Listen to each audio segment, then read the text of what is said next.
Hello, everybody. Thank you for joining us today in another Tech Talk. Tonight, we have Christopher Tenorio, and he'll be talking to us about database management. Before he begins, let's all unmute and give him a round of applause. Chris. Thank you, everyone. And without further ado, Christopher, please take it away. Thank you so much, Rakoya. As she said, my name is Christopher Tenorio, and I'm here to speak to you all about database management, specifically on scaling. But before I get into that, I want to give a special thanks to Codesmith, Jeannie, and Bracklet for sponsoring this talk. So let's go ahead and jump into this. So we want to talk about database management and specifically scaling. So we'll do a quick little overview, we'll set the scene, and then we'll talk about 6 or 7 different scaling solutions. And if we have time, we'll touch on some Q&A.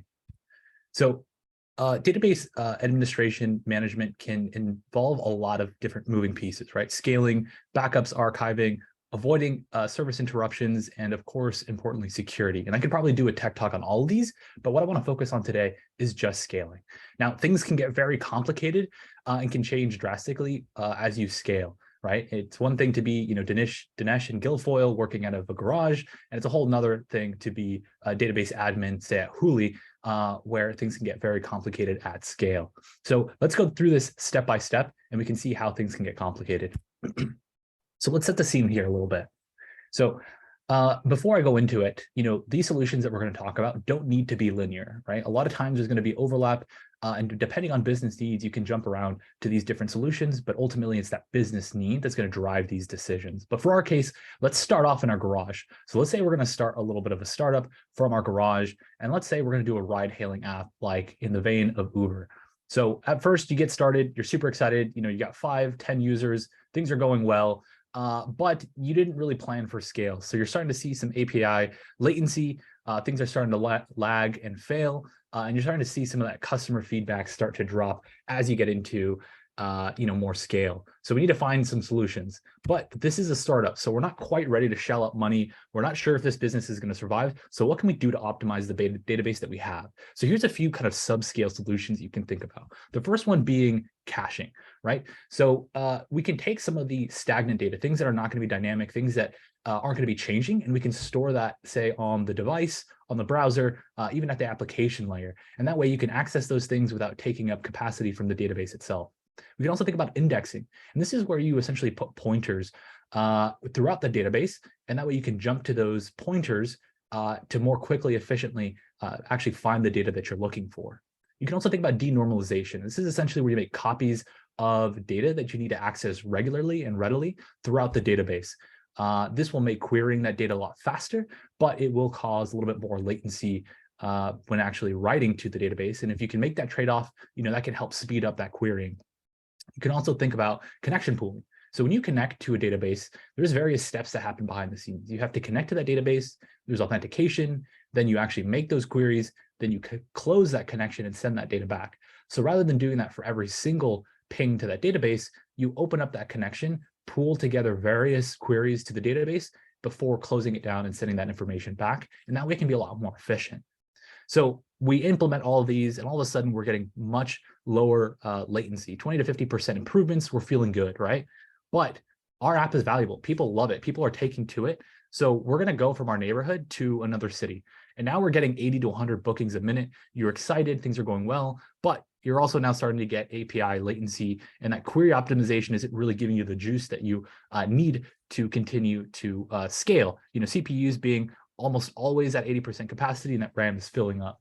So what can we do? So let's look at the next thing that we can do. And this is now vertical scaling. And this is kind of the most straightforward one, which is essentially you're just going to buy more hardware to scale this solution. So in this example, we're going from, say, 2 vCPU to and 4 GB RAM to 8 CPU and 16 GB RAM. So just 4 times everything to get a lot more bandwidth for that database, right? So things are looking clean, but you can't just do this infinitely, right? We don't have a ton of cash to just keep investing in hardware. So we need to find more clever ways as things go up, right? But our customers love it. And so we want to continue to scale. So let's go to 3 more cities. Now we're doing 300 bookings a minute. Now that database indexing that we're doing is starting to weigh on memory. Those search tables are starting to slow down. So the idea is, where do we go from here?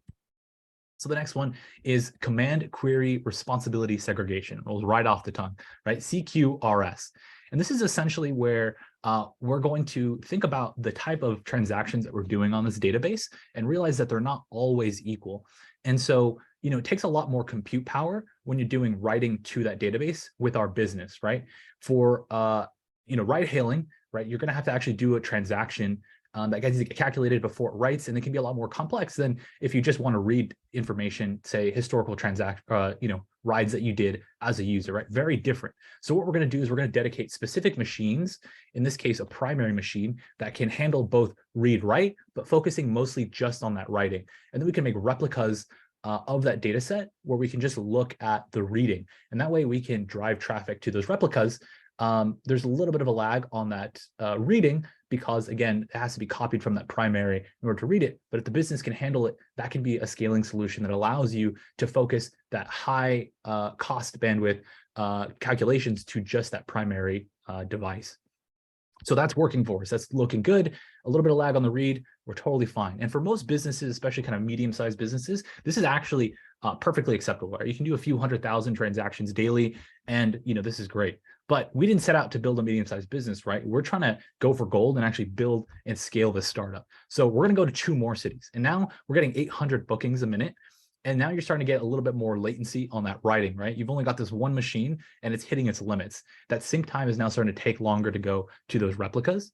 So take, for instance, that you have a customer trying to pay their driver and it's lagging, right? They're not sure if the transaction went through, and then your driver's sitting there thinking, did I actually get paid, right? It's causing friction on both sides, and user experience is going down. So we need to fix this. So what can we do? So let's go try multi-primary replication. And this is essentially where now we're just going to take various machines that all of them can do both read and write, and then they're all kind of connected in the same way of kind of a linked list is kind of connected, where they're all sharing the same data set, but we can now drive traffic with some kind of load balancer to the database that has the most capacity, so that way you don't hold up that information. So in this example, let's say that we are writing to the database and we write to node D, and node A is listening for any changes to node D and then updates accordingly when things change. Node B is listening to node A, node C is listening to node B, and then finally, node D is listening to node C to see if there's any changes, right? And this allows us to move some of that traffic around, and that way we don't hold up any of those transactions that we're looking for, right? But again, things are going well. Customers love your app. You're a super talented developer, and more people demand your services. So we're going to go to 5 more cities. So rather than calculating by minutes, now you're doing 50 bookings a second. So things are picking up exponentially. Those queries aren't nearly as efficient anymore because you have to wait to listen for those broadcasts when things are written to the database, and you're starting to see more lag in the system. So we need to think about what else can we do here. So the next way that you can scale is through partitioning. And again, this is taking a little bit more of a granular approach to what are the actual transactions, what are those functions that are actually happening on the database, and realizing that, again, not all the functions are made equal when it comes to needing resources from the database. So let's take, for instance, driver location data, right? The driver's driving around, you need longitude, latitude, timestamp, driver ID, trip ID, and that is getting updated all the time, right? And you notice that the write to read ratio is something like 7:3 to make this happen, right? So let's dedicate specific machines that handle just that functionality. And that way we can scale that specific machine based on needs. And then, some of the maybe lower intensive functionality can be segregated elsewhere to other machines. So in this diagram, replace section with functionality, and you can see that each machine is just a different function. And what you can do looking at this diagram is let's replace big table with application. And what you do is you send out all these functions and then bring back and put together all that data at the application level. And the customer doesn't notice any differently. You can be a lot more efficient where things are being written, read, and then again, scaling those machines, right? So we're crushing it now. We're in 20 cities and we're looking to international expansion. But we continue to have to re-engineer and re-architect every time that we're scaling. So what can we do to try to avoid some of this? So let's think about a different system here. And this is now horizontal scaling, a lot of times commonly known as sharding.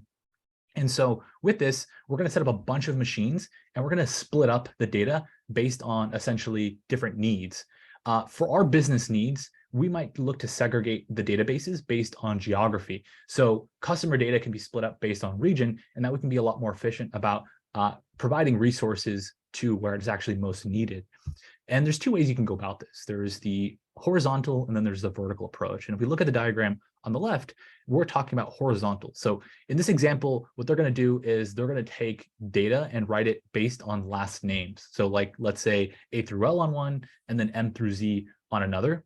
And you can just split up the data that way. Now, think down the line, maybe you have like a city that has just like a ton of Smiths in that. You can start to see that might cause some inefficiencies, some imbalances with that. So there's certainly some trade-offs. So you can think about other ways of doing this too, like again, vertical partitioning, vertical kind of sharding. And this is where you essentially have the same kind of user data, but now holding different pieces of that. So like maybe one machine holds just like account information, some of it just holds like historical transactions, and then some of it is doing like ready right now needing transactions. So there's different ways we can split this up. We're again thinking about this from geography because that's what our business needs. But you're killing it, and your investors know you can do a lot more. So now they're going to start to push you to start scaling to other countries. How do we go international with this thing? Because you're starting to notice that other people are using it and they're suffering because, like, let's say people in Vietnam are starting to hail rides and they're pinging US databases, and obviously that takes a long time and things are slowing down. That's not good user experience. So what we're going to do is we're going to go to like the next big step, which is really having full-on data centers that split up across the world. And again, focus on specific regions to reduce that latency for our users. So for example, let's do a data center in Germany to serve the EU, California to serve the US, Singapore for Asia, et cetera, et cetera. And this enables you to be able to provide services across the world. And then you can have copies and replicas of your data in case things go down, some kind of system failure, you can reroute data and stay afloat. So if you do this well, you might end up in the Tres Comas Club, like they did in Silicon Valley, and hopefully that works out. So that's like a whole trip of what we did, going from our garage now to being international Tres Comas Club. So to recap, really what's going to drive how you scale is going to be the business needs. And these things can certainly be a lot easier when you're using cloud provider because they allow for all these things, but it does require a lot of foresight, re-architecting, maintenance, archiving, backing things up, securing it. Database management can get very complicated, and knowing some of these patterns can certainly help you get there. So here's all the patterns that we touched on. Here's some of my works cited on these different patterns. And if you have any questions, want to connect for any reason, here's my LinkedIn, GitHub. I would love to connect, chat. And if we have time, I'd love to open up the floor here to a little bit of Q&A. What an excellent presentation, Christopher. Everyone, let's all unmute for a moment to give Christopher a round of well-deserved applause. Yeah, Chris. Great job, Chris. Good job. Great job, Chris. Wonderful. Does everyone have any question? If you do, could you please use Zoom's raise hand feature?